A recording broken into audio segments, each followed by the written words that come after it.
shalom peuple de Dieu, shalom bino batu bozo na biso susu. Na tongo to na pokwa ça dépend ici ka yozali.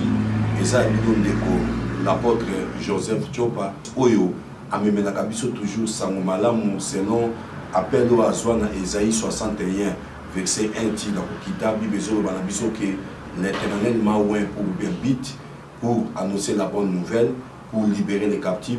Na prédication apôtre Chopa za koya côté ya pona okende kolakisa bana nzambe ndenge nini molili ekangi bato ebele na kati na mokili pe ba ona wazala mokili na babongo motema te baye bakozongela nzambe na bango akelaki bango comme Bible ezoba ke si vous revenez à moi, moi aussi je reviendrai à vous. Nake kosambela pona mutu nyonso oya kolandanga parce que Matthieu Théotéa comment reconnaître un sorcier conscient ou inconscient.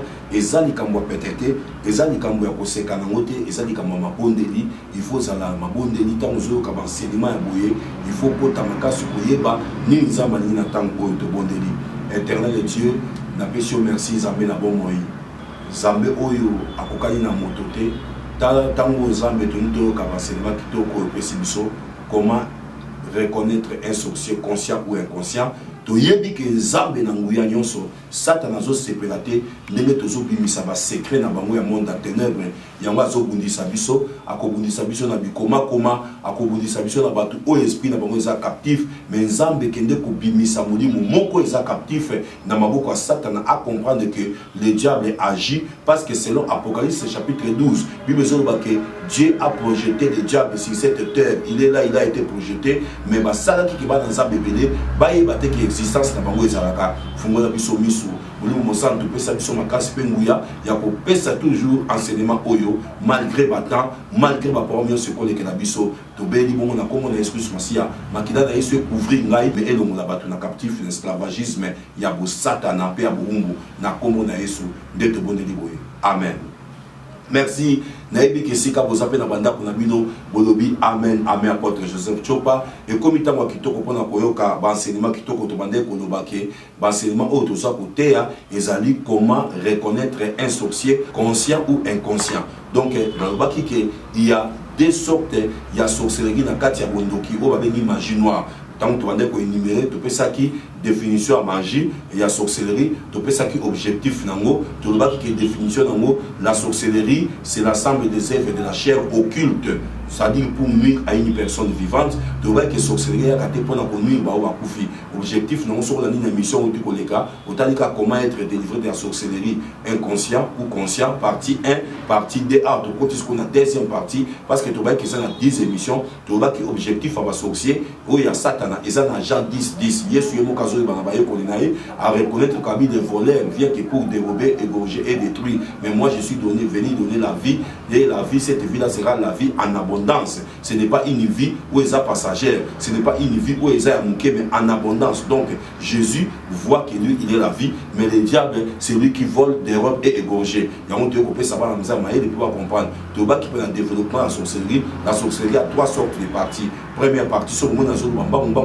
parce que ça va méga et ça minute ou tout souffle à monde tout ça que mouké na biso ka tout le bénévole ensemble ou ya nzambe ya solo ndenge bibebi mes brebis attendront ma voix et ils me suivront bana wana ensemble ba koyoka ba kokota na mabondeli ba kobondela pona bandeko na bango bakobonda pona ba famille na bango yo ko za lobongwami papa ko za lobongwami me bana na yo bakomemelo pe kindoki famille komelo pe kindoki désordre de côté na famille maladie côté na famille bakamebelo côté na famille donc na kata bondoki to baki eza na deux sortes ya bondoki eza o babengi la sorcellerie inconscient et to baki sorcellerie inconscient veut dire que l'homme on est en train de travailler sur l'homme mais lui-même ne sait pas qu'on est en train de travailler sur lui, il est inconscient. C'est très dangereux d'être un sorcier inconscient parce que si tu es inconscient, tu vas tuer, tu vas égorger, tu vas détruire sans pour autant le savoir. Tu vas voler, dérober sans pour autant savoir. Bazo tindo na kindoki me yo mozo ebate. Ba utiliser ka na kindoki yo moko ebakate. Ba memaka na ba fete ya kindoko ebakate. Ba memaka ke ko sala misala ya kindoko ebakate. Ndé le monde to ba ke to kotala ba signe clé oyo etambolaka na mutu nyonso aza na ndoki inconscient soko moni ba signe na kata vie na mon frère ma soeur ne doutez pas ça kanga mawa tango zamba pesa na mission c'est vrai que mutu nyonso ko kanga été mais ngai na ye kolongo na pe ba oyo bazaka boumbu lokola ngai ya bondoki bazaka boumbu na bebisaka bolandi témoignage na ngai na bomaka na sirène na salaka mabe na bebisa même na kata famille na ngai batu baza lelo bakita sama belé batu belé bakena na mawa na ba problème pour na ngai mais lelo nga na zongeli bino pour na ko bisabino ke bota ndenge basala ka bazali mutako saote mon frère ma soeur ya moi moni bato baza na conscience baza ko ibate mais que veut dire la sorcellerie inconsciente mais on dit que l'inconsciente c'est quand on est en train de travailler sur toi et que toi-même tu ne sais pas que les gens travaillent sur toi dans la Bible mais mon limo na bango de les aka ya contradiction mutazu bitumba ba combattant au quotidien on a quatre évangiles au communion soka non non il y a pas de lien non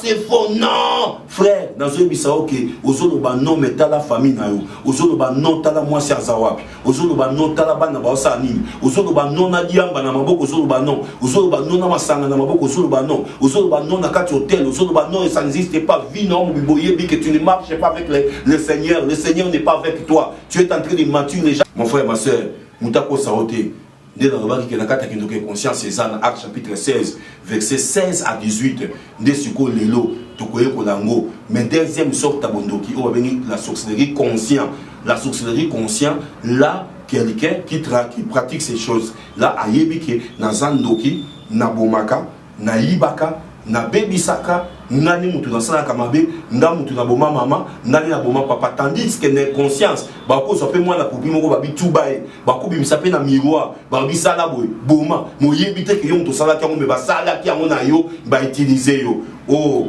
malheur à nous peuple de Dieu le diable est descendu hein. Il est descendu précipitamment sur cette terre. Il est là. C'est ce que la Bible dit dans l'Apocalypse. Le diable est sur cette terre. Il règne ici. Le diable contrôle ici. Mais Jésus-Christ est au-dessus de tout. Mais il faut avoir ce Jésus-là. Parce que l'apôtre Paul dit, si je vis, mais ce n'est pas moi qui vis, mais c'est Christ qui vit en moi. Voilà pourquoi aujourd'hui, tous autres qui ne peuvent prendre, bassine, tu vas dire quelque chose, ils ont belé à bassine. Dès lors qui est dans une décision, c'est quoi? Il y a aussi un livre qui comment, puis que ça bassine la bis, n'a que le beau comme moi dans Zambé, et que soutenir bisoka kapona, que ça la misa ou que nous les disons tout bas dans Zambé, kokoma yango parce que kokoma les écrits restent mais les paroles s'envolent. Mais gloire à Dieu parce que les lopés, internet, on arrive quand même à passer les messages de Dieu. Les gens au bazo bengangai, toujours sambe la pona bango, les gens au babi papa nalanda kio, nayambi Yesu Christ Massia comme Seigneur sauveur. Les gens il n'y a pas pasteur même. Maintenant, qu'est-ce qu'il faut faire pour un enfant sorcier? Tel cas dans mon église, les accueils à moi dans mon co, tel cas dans mon famille, les aboués. Et je les aide. Parce que je connais que Bango Bazakana, c'est Bakani Moutouboé, Bakenda Ochamoboé, Yozaki Kuna, Touzoncha Temeneni, Yozaki Do Yebelo comme côté. Touna, Zoma et les pandes de Konan, peut-être un zamba système de Konan. Oyebi ba choko na kuta na kanamo. Oyebi tout le monde na kuta na kanamo. Oyebi ba problème na kuta na mon avis mon frère. Pour que nous ne pas poser le comme les antsakate, comme tu as séparé là comme c'est la sorcellerie. Non, ce sont des choses que Dieu donne à la personne et il loue la personne pour qu'elle ait la mission accomplie une mission. Si ce n'est pas ça, ça fait plus des années que je parle de ça, plus des années que je suis en train de faire des prières de délivrance pour les gens, plusieurs années. Ça dit c'est la mission que Dieu m'a donnée. Ce n'était pas lui, mais aujourd'hui j'allais être anéanti par ces mêmes sorciers là que toi tu sais. La vérité qu'ils existent. Au moment où ils dans le monde ténèbres, ils vont comprendre qu'il faut comme faux enseignement, comme ça va dans l'église, pasteur comme tout ça, là où il y a les faux, il y a aussi les vrais, ma soeur, il y a aussi les vrais, mon frère. Je te dis aux en Afrique, aux en Amérique, aux en Asie, aux en Europe, aux en Océanie, aux en Canada, aux en États-Unis, aux en Congo, aux en Brésil, aux en Wapi, Bonga, Babenganga Brésil, Babenganga Mauritanie.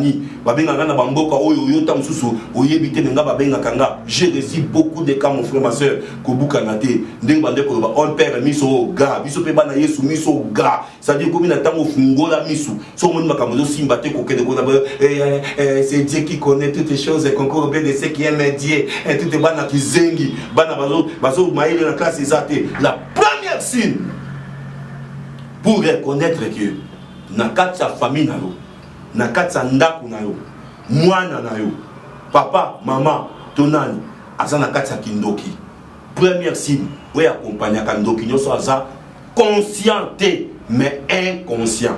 Je parle de la sorcellerie inconsciente. Première partie,